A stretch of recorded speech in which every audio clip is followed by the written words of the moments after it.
Welcome everybody to another episode of the Up and In Show here at Cards and Culture. We are on the purple couch. I'm with my guy Cajun Cardboard again, Bryan Denison. Thank you for being here. I know you're a busy man. Thank you. Yep. Yes. And we are in Cards and Culture. So if you guys hear some background noise, we are open for business today. It's one of the first times that we're doing a podcast with people walking in and out of the shop. So it's going to be cool. I think that's fun though. People like that. We got an audience. Yeah, a little audience. That's two. good. There we go. Two. But we'll get more. Yeah, it's early in the day. People will come through. More. They trickle through in the afternoon and later afternoon. That's right.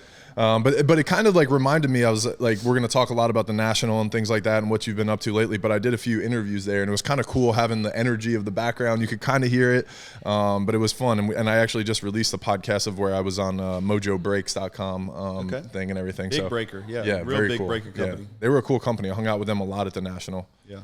So let's talk about the National. Let's dive into it. We didn't actually get to hang out at the National. We hung out before, met each other, saw each other at the airport, flew in and everything, but you did your own thing out there and you got out quick, right? Yeah. Our schedules didn't line up. It wasn't perfect. I think I was there, almost all day Wednesday, Thursday, and Friday, and I think you guys rolled in either late Friday or maybe Saturday. It was Friday afternoon. We just missed you. I think you were like literally, we were texting, and you were walking out when we were walking in. I think, my old body couldn't take anymore. I had been on that concrete walking around for 7 straight hours, and I was like, man, I can't do anymore. I don't know how people do 5 straight days. I don't know. Dude, it's tough. It's a lot. My neck, I actually hurt my neck when I got back from the National. I think it's from just looking down the whole time and just walking around looking at displays. And my back was in shambles. Yeah, it was a mess. Did you get the feeling, Anthony, when you were at the show? And I know you weren't there as long, so you were there Saturday and Sunday? Yeah, Friday, Saturday, Sunday. Friday, Saturday, Sunday. Yeah. Did you get the vibe where everything looks the same? I can't keep tables. I can't distinguish between one to the other. Like 100%. If I saw a vintage table, I knew that's not really my deal, so I could pass that one up. But when it got to the stuff that I liked, every table looked the same to me.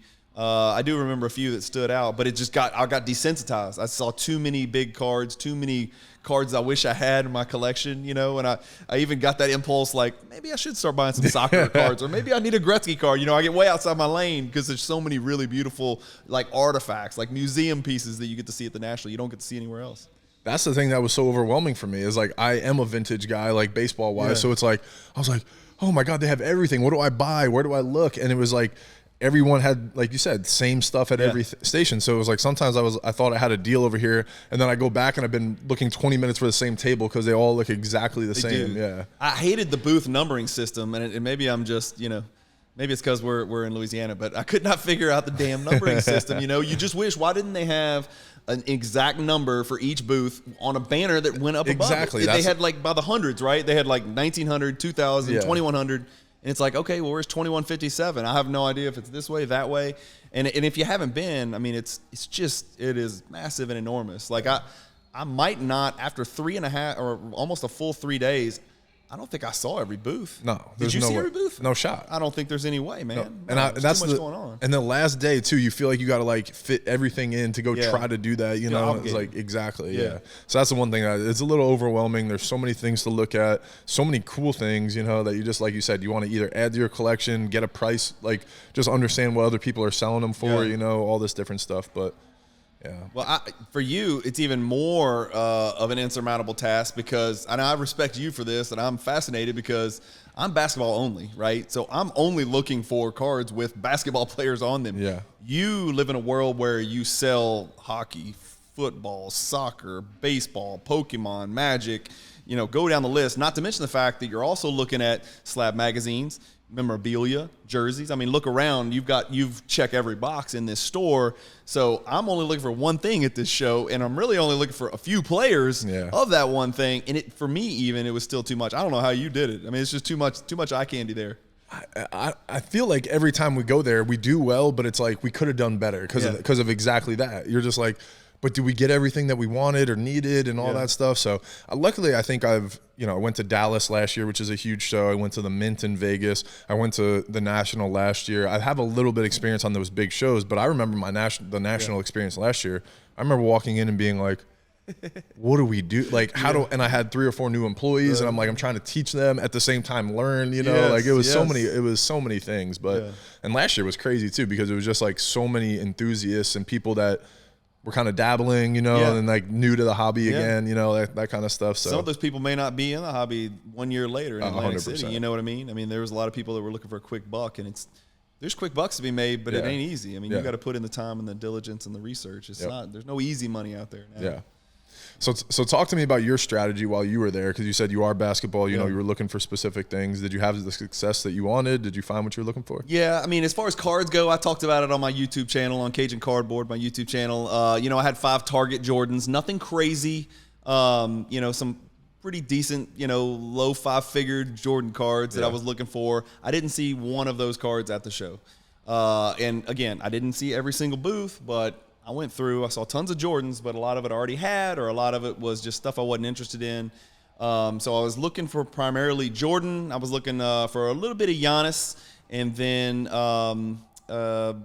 you know, Shaq, and a little bit of Damian Lillard. I was going to say Lillard, yeah. I ended up picking up some really, really cool cards that I liked, but none of the cards on my list. And then, funny story, when I'm in the Philadelphia airport, I'm like, man, I can't believe I did not pick up any of these Jordan cards that I really went to the National looking for. I mean, I wasn't looking to go in there guns blazing and spend $1 zillion, but, you know, I wanted to pick up one of these 5 and come back home with it and have it and look at it and then, you know, check it off my list. And so I'm farting around in the Philadelphia airport. I got 3 hours to kill. I'm super OCD. So when my flight if my flight leaves at 12, I'm there at like 9. That's so great. Legitimately. So I've got 3 hours to kill by myself. You know, you can only eat so much, you know, Starbucks at an airport. So, and I'm on eBay, and sure enough, I find exactly one of the cards, a 97 Planet Metal Jordan insert, which is it's Pop 42. There's 42 PSA 10s in the world. And I did not see one at the National, which is the Mecca, right? The home of everything. But I'm in the Philadelphia airport, and I see it on eBay. And then I run comps real quick. I switch over to Card Ladder, my data pricing tool, and I'm like, man, he's got this card priced, you know, right at comps. I was like, and he's taking offers. I wonder if he'll, you know, respond. I've got 3 hours to kill. So I wanted to just click buy it now because it was priced fairly. Yeah. And so I put in an offer about $1,000 below what he was asking, which is about $1,000 below the comps. And sure enough, he came back with a yes. No counter offer, no nothing. Nice. Just take it, done. And it was a good seller, high level seller, quality seller. Already got the card in. It's up in my PWCC vault in Oregon. It's beautiful. Yeah, it's a great card. Congratulations. So, that's what you went to the National for. Yeah. To buy at the Philadelphia airport. Gone to the Baton Rouge airport and bought the same card. You know? That's so great. Did you sell anything did you bring anything to sell? I did. Yeah. You know, I struggle to sell, man. I know you sell for a living, so it's easy for you to let stuff go. It is not easy for me to let stuff go. But I had 3 cards that didn't really mean a lot to me. I either had a duplicate in a higher grade or it just wasn't my type of card. So I brought 3 cards up there. I brought one Jordan BGS 9 rookie card up there, which was worth about $10,000. And then I bought a Magic and Bird 1980 Topps card, which was worth about $1,300. Nice. And then I brought a little bit tougher card to quantify as far as fair market, a 2012 Prism Magic Johnson BGS 9.5. So right away when I got to the show, I traded that Jordan. It's so liquid, right? The Jordan and the Bird Magic are the most liquid cards in basketball. It's as easy as it gets. That, the Kareem rookie, a LeBron Chrome, whatever. Those cards can move. So I traded that right away and picked up a Giannis that I wanted. Nice. And then that same Wednesday, I traded the Magic and Bird and picked up a Jordan that I had never seen in PSA 10s. So very low pop cards, not the most valuable card in the world, but it was this for that trade, straight up. And I actually got $100 back. So it was a really good move for me. I got out of one card that I didn't need, and I got one card back that I'd never had. Yeah. And so that's really all I brought up there. And I brought some cash, but you know, I'm very proud of myself. I ended up not spending really very much of my cash. So I came back with a bunch of cash stuffed in a cardboard box, like a drug dealer or something. I love that. So, but yeah, I showed some restraint at the National. I was proud of myself. My wife was very proud of me. Yeah, that's good. That's good. Progress. That's good. Yeah. She'll let you go back to the National next year now because of that. That's right. That was good. So what was the Magic? What was the significance of the Magic that you had? So that's 2012. Was that Prism's first year, right? First year Prism. So it's like technically his Prism rookie? Right? Is that the way they call it? Well, it was an insert. Sometimes? So it was his insert. Nice. So it was a finalist. There's 4 inserts in that 2012 Prism. So finalist is one of those. It was a quad gem, so it was really nice. high grade BGS, real yeah. quality card, and they're serial number to 10. Oh, okay. And nice. so those cards are pretty hot. I thought I was going to be able to move that card, and I couldn't find anybody that could put a number on. It's not a crazy card. It's probably, right. I mean, it was probably a $2,500 card. Yeah. But I couldn't get any bites on it, man. I was just looking to turn that into any Jordan I didn't have, or any Giannis I didn't have, or even a nice big-time Dame Lillard card. I couldn't do it, and so I came back with it. I took it off eBay. I'm actually going to a show down in Metairie on Saturday. Oh, nice. I think we're going to go. Yeah. We'll go down there and try to move it. I don't think we're going to have a lot of success down there from what I've heard, but I'll bring it down there with me, and if not, I'll bring it to Dallas or bring it to Mint or whatever. So. Yeah, nice. Yeah. And that's kind of what you like doing, right? With Prism and stuff like that, collecting the inserts, finding years that are strategic and finding low pop cards, right?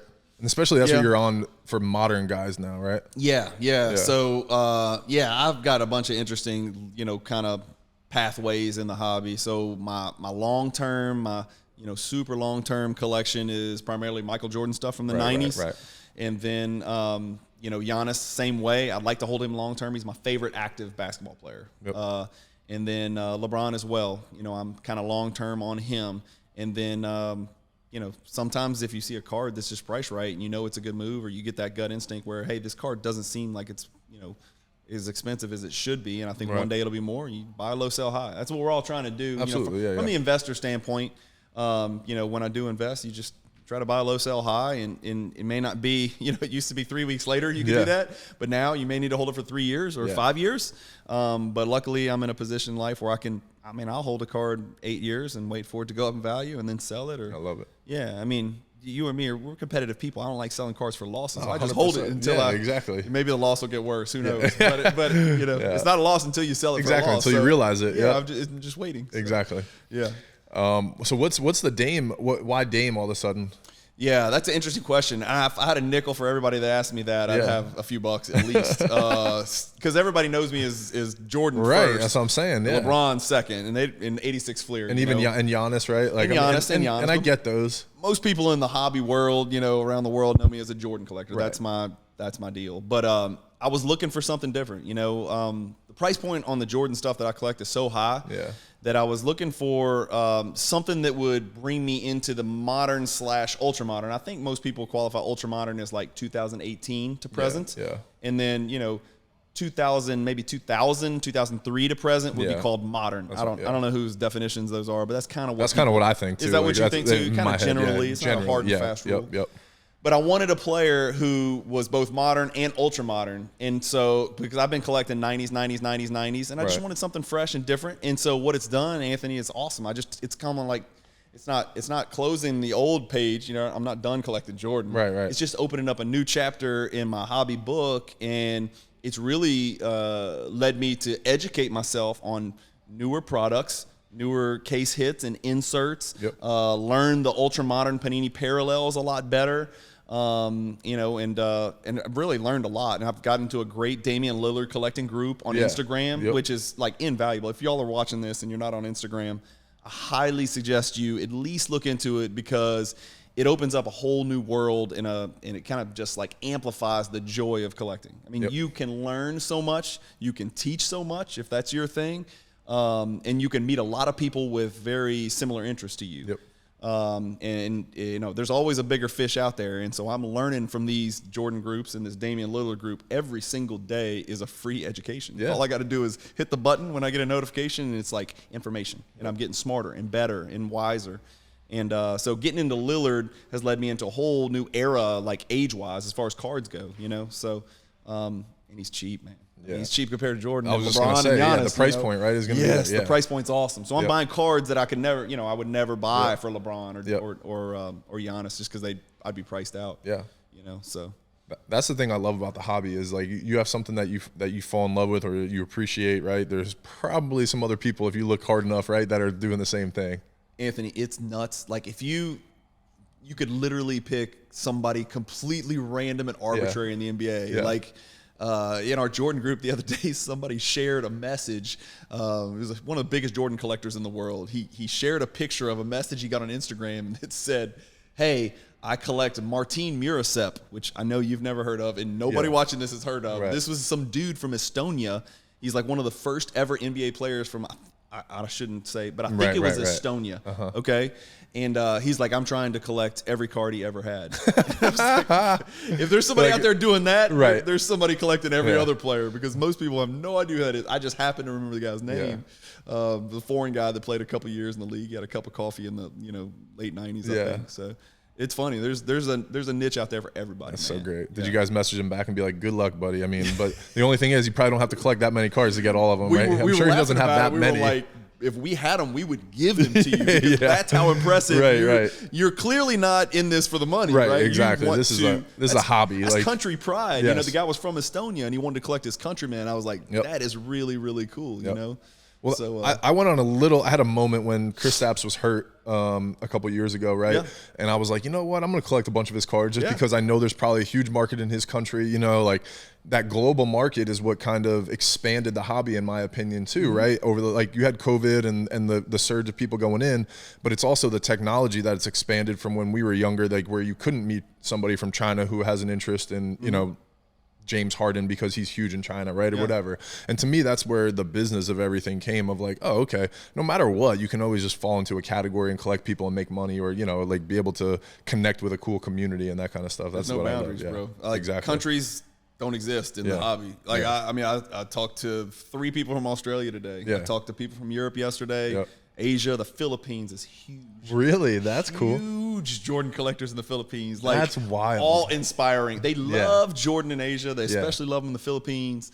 And Australia's got some whales out there, real big collectors out there. So I've come to become really good friends with those guys. It's no different than dealing with a guy in Wisconsin. I mean, what's the difference? I mean, all we're doing is messaging anyway. Exactly. The only difference is I see one of them at the National. I don't see the Australian. Right. But maybe one day, There were a lot of people that I met. Some dude at the National that was where is he from? Dubai. Yeah. He's like, man, I just got into sports cards collecting, and me and a group of people want to like really learn. So I'm just here just learning and just asking questions. Can I have your information? I'm like, yeah, sure. Like it's, like it's just cool. They just decided one day that they want to like diversify into sports cards. And so they're going to go to the National, And I'm like, damn, that's wild. That's a strange place to start. It is, talk right? About filling your brain up really fast. Yeah, I was going to say that's maybe a place to start. But Dubai money might just be like, he's just might be scooping some ignorant stuff, tell me what to buy. Exactly. You should ask them to run a hedge fund for me. I know, right? Let me run your fund. I'll buy your cards for you. Just tell me what my budget is. Yeah, exactly, right? Yeah. He told me, he was like, I'm trying to fly some people out to Dubai. I was like, yeah, just take my information, like, yeah, I got you. Yeah. Here's my cell. Yeah, definitely. I can help you out.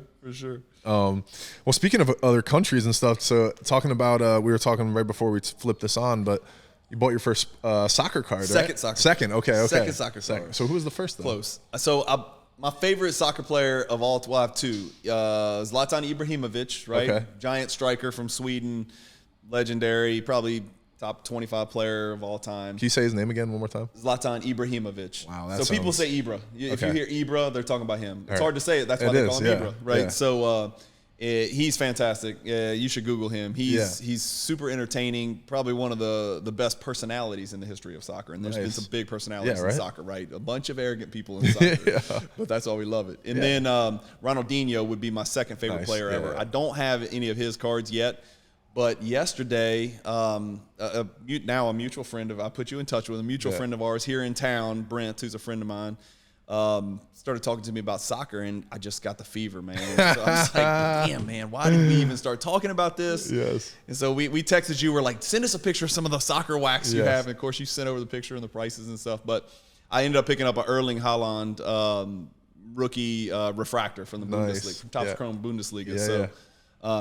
If I'm going to do it, I'm going to do it large. I might as well get the best of the best. Was it, if you don't mind me asking, was it pretty expensive? It was $3,500. Okay, so I got it off of eBay, so no fees or taxes or anything. And it was right on comps. You know.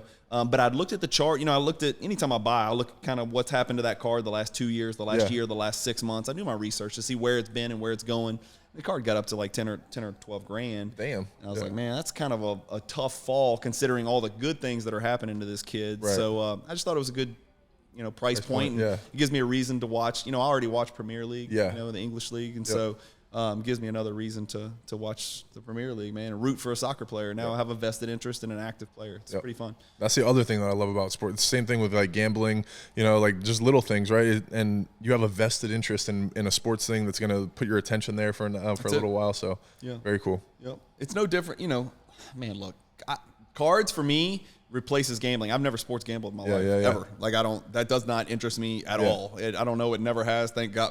Thank God that I don't have that addiction, right? Because that's tough. It's serious. Some people get addicted. And then, fantasy sports, I used to play a ton. And so, if those are $350, $500 a pop, it's just like doing 10 fantasy leagues. Exactly. That's all it is, right? Except it's in one player. Yeah, you're building your fantasy roster. That's exactly my fantasy right. Soccer roster. But that's it. It's like when daily fantasy came out, like sports cards reminded me of that. So you're kind of building a roster, right? Like you're like, who am I betting on to win this or have a comeback year, whatever it is, right? However long you're invested into it. So yeah, very cool. It's similar to gambling in a lot of ways. The only difference is, and this is why I don't think I ever got into gambling, because I absolutely I despise losing at anything. It drives me crazy. It's almost to a fault. Like it's a pretty bad character trait. I really hate it. Like I really hate it. Like I'll take it out on other people. Yeah. So when you gamble on sports, you win or you lose. It's 50-50. You're either going to win or you're going to lose. Yeah. And when you lose, you have nothing to show for it. Right. In sports cards, even if you get crushed on a card, for instance, let's say Erling Haaland, God forbid, gets hurt, right? This card's not going to zero. Right. This card's going to go down. You can get out because we have a very liquid market. I think a lot of people may not understand how quick and easy it is to get out of a card. I mean, you and I can get out of a card in an hour. I mean, I can sell a card in an hour. Yeah. No big deal. Yep. So you got the upside, on your side, but then the downside, you can kind of control that. Yeah. So. And like you said, I mean, even when you don't realize it until you sell it too, right? So even if it's going down for a little while, you still have a piece of art, right? Or something that you can at least hold tangible. You lose the game, you lose your money, it's over, right? Like it's a lot different. To show for that. A lot different than having something, at least you have a cool story or a card or something, right, to talk about. Blackjack's the same way. It's a sick feeling. Exactly. It's a sick feeling. You don't sort of lose in blackjack. You lose or you win. Exactly. All right, well, I'll let you get rolling here in a minute, but talk to me a little bit about what you got coming up, Cajun Cardboard, YouTube episodes. I know we were talking about the 5 best players that never were or could have been? 5 what if players. I had a great idea. What if players that what if they hadn't gotten injured? What if they hadn't, rest in peace, died? Guys, I'm thinking of guys like Lynn Bias. I'm thinking of guys like Reggie Lewis. I'm thinking of I won't name who's number 1 on my list. We just talked about him. I'll leave that a secret. You got to tune into the show to see. But Greg Oden, Penny Hardaway got hurt. Tracy McGrady got hurt too early. Grant Hill's got to be up there, right, too? Grant Hill. How many years did he wind up playing? Only like 12? No, he played tons of years, but remember, he missed like a full 5 years with repeat. I think he had 30-plus ankle surgeries, man. What? 30-plus surgeries, dude. And still came back and finished and still made the Hall of Fame. Oh, my God. For those of you guys who are too young to realize, Grant Hill was on a pathway to be probably one of the 10 or 15 greatest players that ever lived. Yeah, he was. Yeah. It was just very brief moment of brilliance, and then we didn't get to see what he could have become. He was nowhere near his peak when he got injured, and that ankle injury just never got right. And, there's a really good podcast out there. He's on JJ Redick's podcast, Old Man in the Three. Go listen to it. Grant Hill talks about his, that whole ankle surgery time. So he's one of them. But I'm gonna do a video on my YouTube channel, and that's just one of the topics. But there's a million topics. So my channel pretty much focuses 99.9% on basketball, but it appeals to both collectors, people who want to talk about how fantastic cards are and what they mean and where they come from and the history. And then it also appeals to people who are in it to make money, right? From an entrepreneur standpoint or investor standpoint. So I try to balance it out to where I'm appealing to a bunch of different, portions of the hobby. So it's got a little bit of something for everybody. And you can usually figure out early on in the video if it's if it's an investor video or a collector video. And sometimes it's a little bit of both. Yeah. Yep. I made the cut, so thank you for having me on the show. You made the cut for sure. Look, a little spoiler. I've got at least 2 confirmed NBA guys coming on in the next 2 weeks, 3 weeks. Nice, and congratulations. Then I think I'm going to end up having either 4 or 5 over the next probably 60 to 90 days. Yeah. So tune into that, and you'll see some guys. Yeah. And a little hint, all of them have some type of Louisiana ties. I love it. So it'll be fun. Yeah, for Louisiana people especially. I love your content. I love the energy behind it too. Like I just appreciate people who put stuff out there that they're passionate about. That's kind of what this podcast has been for 3 years, right? Like just enjoyable conversations, people that I find fascinating or, inspiring, that kind of stuff. So I appreciate the content and appreciate you having me on there too. That was cool. Yeah, it was a great experience. We'll have to go to a show together next time, not just fly on the airplane. Yeah, exactly. Right? Y'all got to go to a major league game. Y'all did all kinds of fun stuff. You got home cooking from your family. Yeah, I went straight to a show and ate a Philly cheesesteak 5 times in a row. And they wanted the Philly cheesesteak though. They got it on the way. Yeah, it was good. Yeah. Good. But I did give them some Italian cooking. Yeah, we got the Italian New Jersey. I had to give it to them. I've been hyped. But the only thing is that made me mad is they ate New York pizza and not New Jersey pizza. Jonah and Kylie. They're different. Yeah, Okay. New Jersey's better. So yeah, I've not ever had a pizza that I didn't like. So I'm sure that's the other I would thing. like New Jersey as well. Yeah, it's gonna be good. Yeah, we'll have to add to the bucket list for sure. There you go. Yeah. Well, Bryan, thank you again, man. I appreciate it. I know you got an actual job, a real job. You got to get back to. So make some money, man. Yeah, exactly. Yeah, so that way we can keep the hobby going. That's it. But thank you for the time. Appreciate you. Of course, anytime.